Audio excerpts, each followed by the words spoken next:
या संदर्भातली आणखी एक मोठी बातमी आहे। धारावीमधील मशिदीच्या अवैध बांधकामावरील कारवाई संदर्भात मुख्यमंत्री एकनाथ शिंदे यांची भेट घेतल्याची माहिती खासदार वर्षा गायकवाड यांनी ट्विट करत दिली आहे। या भेटीमध्ये सकारात्मक चर्चा झाल्याचं सुद्धा त्यांनी सांगितलं आहे।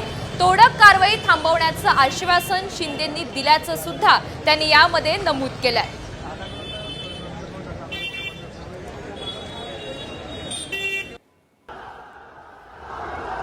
वर्षा गायकवाड यांचा आपण ट्विट पाहतोय। धारावीमधील मशिदीला बीएमसीने पाठवलेल्या अवैध बांधकामावरील कारवाईच्या नोटीसबाबत मुख्यमंत्री एकनाथ शिंदे यांची भेट घेतली।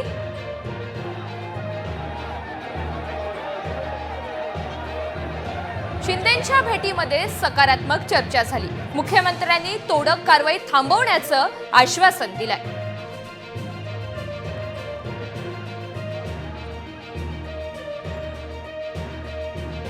तर आपण पाहतो या भेटी संदर्भातला फोटो सुद्धा वर्षा गायकवाड यांनी ट्विटच्या मार्फत शेअर केलेला आहे आणि या एकंदरीत प्रकरणासंदर्भात त्यांनी तातडीने भेट घेऊन हा प्रश्न मार्गी लावण्याचं त्यांना विनंती केली, आवाहन सुद्धा केलंय। तर धारावीमधील मशिदीच्या अवैध बांधकामावरील कारवाई संदर्भात मुख्यमंत्री एकनाथ शिंदे यांची भेट घेतल्याची माहिती या ठिकाणी वर्षा गायकवाड यांनी दिली आहे।